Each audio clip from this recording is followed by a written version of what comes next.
Hello दोस्तों, नमस्कार। सभी प्यारे साथियों का अपने यूट्यूब चैनल पर हार्दिक स्वागत करता हूं। साथियों, आज हम लेकर आए हैं आपके लिए साइंस की यह क्लास। तो सभी साथी वीडियो को पूरा देखें, वीडियो को लाइक करें और चैनल पर नए हैं तो चैनल को सब्सक्राइब करें। यह वीडियो आपके रेलवे ग्रुप डी एग्ज़ाम के लिए बहुत ही महत्वपूर्ण है। यूपी पुलिस, यूपीएसआई यहाँ से भी आपको क्वेश्चन देखने को मिल सकते हैं। तो सभी साथी वीडियो को पूरा देखें, वीडियो को लाइक करें और चैनल को सब्सक्राइब करें, क्योंकि इस चैनल पर हम आपके लिए ऐसे ही अच्छे वीडियो लेकर आते रहते हैं टॉपिक से संबंधित। तो चलिए वीडियो शुरू करते हैं।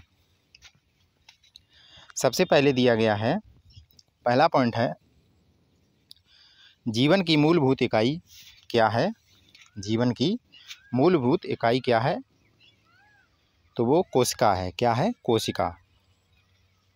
अगला पॉइंट है, कोशिका की खोज किसके द्वारा की गई थी। तो कोशिका की जो खोज है वो रॉबर्ट हुक द्वारा 1665 में की गई थी। कब की गई थी? 1665 ईस्वी में रॉबर्ट हुक ने कोशिका की खोज की थी। अगला पॉइंट देखते हैं, सर्वप्रथम कोशिका सिद्धांत का प्रतिपादन किसने किया। तो ये किया था स्लाइडेन और स्वान ने 1838 में। कब किया था? 1838 में।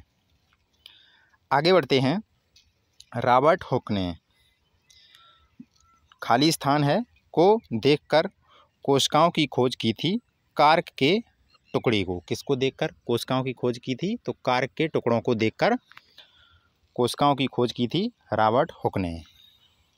चलिए आगे देखते हैं। अगला पॉइंट है, मुख्य रूप से कोशिका को किन दो भागों में विभाजित किया गया है। तो कोशिका को मुख्य रूप से दो भागों में जो विभाजित किया गया है, प्रोकैरियोटिक और यूकैरियोटिक कोशिकाओं में विभाजित किया गया है। आगे बढ़ते हैं। अगला पॉइंट दिया गया है, जीवाणु तथा नील हरित शैवालों में मुख्य रूप से कौन सी कोशिका पाई जाती है। तो यह आपकी है प्रोकैरियोटिक कोशिका पाई जाती है। चलिए आगे बढ़ते हैं। अगला पॉइंट दिया गया है,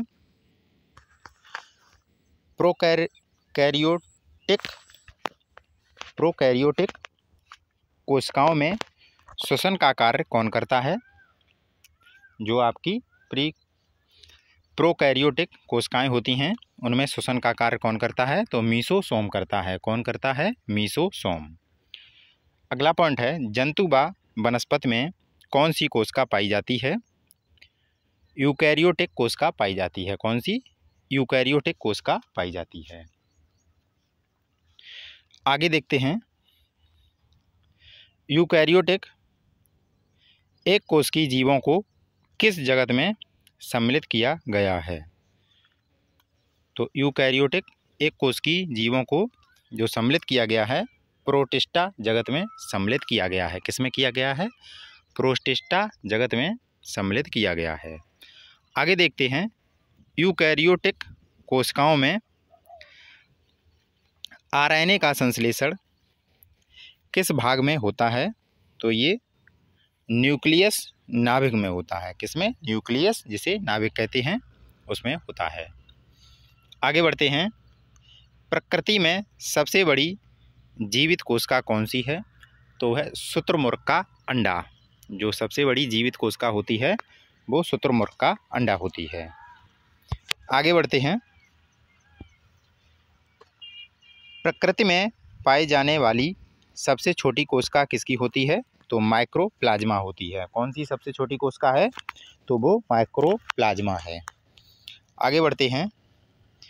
अगला पॉइंट, मानव शरीर में पाई जाने वाली सबसे बड़ी कोशिका तो अंडाणु कहते हैं। क्या कहते हैं? अंडाणु। अगला पॉइंट है, लंबाई की दृष्टि से मानव शरीर में पाई जाने वाली सबसे छोटी कोशिका कौन सी है। तो सेरिबेलम है। सेरिबेलम की ग्रेन्यूल सेल है। कौन सी है? सेरिबेलम की ग्रेन्यूल सेल है। आगे देखते हैं, मानव शरीर में पाई जाने वाली सबसे लंबी कोशिका कौन सी है? तो तंत्रिका कोशिका है, जिसे न्यूरॉन कहते हैं, तंत्रिका कोशिका या न्यूरॉन। आगे बढ़ते हैं, अगला पॉइंट देखते हैं। आकार की दृष्टि से मानव शरीर की सबसे छोटी कोशिका कौन सी है? तो है शुक्राणु है। कौन सी है? शुक्राणु। यह किसने प्रस्तुत किया कि सभी पौधे एवं जंतु कोशिकाओं से बने हैं तथा कोशिका जीवन की मूलभूत इकाई है? तो यह स्लाइडेन तथा स्वान ने। किसने किया था? स्लाइडेन तथा स्वान ने। तो सभी साथी वीडियो में बने रहें। वीडियो आपके लिए बहुत ही महत्वपूर्ण है, क्योंकि इस वीडियो में हम साइंस के टॉप 50 क्वेश्चन आपके लिए लेकर आए हैं। आगे देखते हैं। सेल्यूलर और मॉलिक्यूलर जीव विज्ञान का केंद्र है, केंद्र स्थित है। क्या कहा गया है? कि सेल्यूलर और मॉलिक्यूलर जीव विज्ञान का जो केंद्र है वो कहाँ स्थित है? तो वो हैदराबाद में स्थित है। कहाँ पर है? हैदराबाद में। आगे बढ़ते हैं। Centre for DNA fingerprint and diagnostic कहाँ स्थित है? तो यह भी आपका हैदराबाद में स्थित है। किस वैज्ञानिक ने सर्वप्रथम जीवित मुक्त कोशिका की खोज की थी? तो एंटोनी वॉन ल्यूवेनहॉक ने। किसने की थी? एंटोनी वॉन ल्यूवेनहॉक ने की थी। आगे बढ़ते हैं। सर्वप्रथम जीवाणु की खोज किसने की थी? तो जीवाणु की खोज ल्यूवेनहॉक ने की थी। किसने की थी? ल्यूवेनहॉक ने। सर्वप्रथम विषाणु की खोज किसने की थी? तो वो इवानोविस्की ने की थी। किसने की थी? इवानोविस्की ने सर्वप्रथम आपकी विषाणु की खोज की थी। कोशिका सिद्धांत निम्नलिखित में से किस पर लागू नहीं होता? तो कोशिका सिद्धांत आपका है वो विषाणुओं पर लागू नहीं होता। आगे बढ़ते हैं। अगला पॉइंट है, इलेक्ट्रॉन सूक्ष्मदर्शी का आविष्कार किसने किया था? तो नॉल तथा रूस्का ने। किसने किया था? नॉल तथा रूस्का ने। एकल कोशिकीय जीव कैसे प्रजनन करता है? तो कोशिका विभाजन द्वारा। एकल कोशिकीय जीव कैसे प्रजनन करता है? तो कोशिका विभाजन द्वारा। कोशिकाएं जो द्वार कोशिकाओं से निकट रूप से संबद्ध और अंतर्विष्ट रहती हैं वह सहायक कोशिकाएं कहलाती हैं। क्या कहलाती हैं? सहायक कोशिकाएं। अगला पॉइंट है, कौन से भाग वनस्पति और जंतु दोनों ही कोशिकाओं में पाए जाते हैं? तो कोशिका झिल्ली, कोशिका द्रव्य केंद्रक और माइटोकॉन्ड्रिया। आगे बढ़ते हैं। अगला पॉइंट है, जो जीव प्रकाश का उपयोग कर स्वयं भोजन तैयार करते हैं उन्हें किस रूप में जाना जाता है? तो स्वपोषी जीव के रूप में जाना जाता है। किसमें? स्वपोषी जीव। आगे बढ़ते हैं। अगला क्वेश्चन है, प्रदीप्त होने पर कौन सी कोशिकाएं सक्रिय हो जाती हैं तथा विद्युत सिग्नल उत्पन्न करती हैं? तो प्रकाश सुग्राही कोशिकाएं। कौन सी होती हैं? प्रकाश सुग्राही कोशिकाएं होती हैं। पैरामीशियम में भोजन एक विशिष्ट स्थान तक खाली स्थान की गति द्वारा पहुंचता है जो कोशिका को पूरी तरह से ढके होते हैं। तो पश्चाव। क्या लिखा हुआ है? पश्चाव द्वारा। आगे बढ़ते हैं। अगला जो पॉइंट है, खाली स्थान, वनस्पति को पराबैंगनी किरणों के दुष्प्रभाव से बचाने वाला वर्णक कौन सा है? तो वो है कैरोटीनॉइड। कौन सा है? कैरोटीनॉइड जो है वो वनस्पति को पराबैंगनी किरणों के दुष्प्रभाव से बचाता है। अगला पॉइंट है, बहुकोशिकीय जीव, खाली स्थान है, कोशिका विभाजन द्वारा वृद्धि करते हैं। जो बहुकोशिकीय जीव होते हैं वो कोशिका विभाजन द्वारा वृद्धि करते हैं। आगे बढ़ते हैं। शरीर में लगी चोट के उपचार हेतु किस प्रकार का कोशिका विभाजन होता है? तो केवल समसूत्रण। क्या होता है? केवल समसूत्रण। अगला पॉइंट देखते हैं। खाली स्थान दिया गया है, कोशिकीय पूर्ण सख्तता की अवधारणा प्रस्तुत करने वाले वैज्ञानिक हैं, तो कौन हैं? हेबरलैंड कोश की पूर्ण सत्यता की अवधारणा प्रस्तुत करने वाले वैज्ञानिक हैं। आगे बढ़ते हैं। रंध्रों के संरक्षण कोशिकाओं का कार्य क्या है? तो रंध्रों को खोलना तथा बंद करना। क्या कार्य है? रंध्रों को खोलना तथा बंद करना। आगे बढ़ते हैं।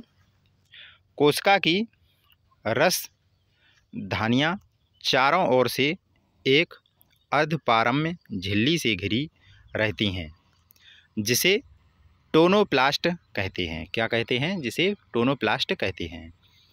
आगे देखते हैं। एक विशेष कार्य करने वाले समान कोशिकाओं के समूह को क्या कहते हैं? तो उसे ऊतक कहते हैं। क्या कहा जाता है? ऊतक कहा जाता है। चलिए आगे बढ़ते हैं। आगे देखते हैं क्या दिया गया है। अगला पॉइंट है, कोशिका में केंद्रक की खोज किसने की थी? तो रॉबर्ट ब्राउन ने की थी 1831 में। रॉबर्ट ब्राउन ने 1831 में की थी कोशिका में केंद्रक की खोज। अगला पॉइंट है, वास्तविक केंद्रक किसमें अनुपस्थित होता है? तो यह प्रोकैरियोटिक कोशिका में होता है। प्रोकैरियोटिक कोशिका में होता है। एक कोशिका में सबसे बड़ा कोशिकांग कौन सा होता है? तो नाभिक होता है। कौन सा होता है? नाभिक। कोशिका प्रकार्यतक क्रियाओं का नियंत्रण कौन करता है? तो यह केंद्रक करता है। कौन करता है? केंद्रक। आगे देखते हैं। किस कोशिकांग को कोशिका का मास्टर कहा जाता है? तो केंद्रक को। किसको कहा जाता है? केंद्रक को। किस मानव कोशिका में नाभिक अनुपस्थित होता है? तो लाल रक्त कोशिका में। क्या नहीं होता है लाल रक्त कोशिका में? मानव कोशिका में नाभिक अनुपस्थित होता है, तो लाल रक्त कोशिका में। आगे बढ़ते हैं। अगला क्वेश्चन है, वनस्पति कोशिका तथा जंतु कोशिका का अंतर किसकी उपस्थिति से स्पष्ट होता है? तो वनस्पति कोशिका में पाई जाने वाली कोशिका भित्ति से स्पष्ट होता है, जो जंतु कोशिका में नहीं पाई जाती है। अगला पॉइंट है, सेल्यूलोज भित्ति किस कोशिका में पाई जाती है? तो पादप कोशिका में पाई जाती है। आगे देखते हैं। पौधों में कोशिका भित्ति का निर्माण करने वाले जटिल कार्बोहाइड्रेट को क्या कहा जाता है? तो सेल्यूलोज कहा जाता है। कौन सा कोशिकांग लगभग प्रत्येक कोशिका में उपस्थित नहीं होता है? तो कोशिका भित्ति प्रत्येक कोशिका में उपस्थित नहीं होती है। अगला पॉइंट है, कवक में कोशिका भित्ति मुख्य रूप से खाली स्थान से बनी होती है, तो यह काइटिन से बनी होती है। कवक में कोशिका की जो भित्ति है वो काइटिन के रूप में बनी होती है। तो यह आपकी क्लास थी साइंस की, जिसमें हम आपके लिए 50 बहुत ही महत्वपूर्ण क्वेश्चन लेकर आए हैं। तो वीडियो आपको कैसा लगा? सभी साथी वीडियो को लाइक करें और चैनल पर नए हैं तो चैनल को ज़रूर सब्सक्राइब करें।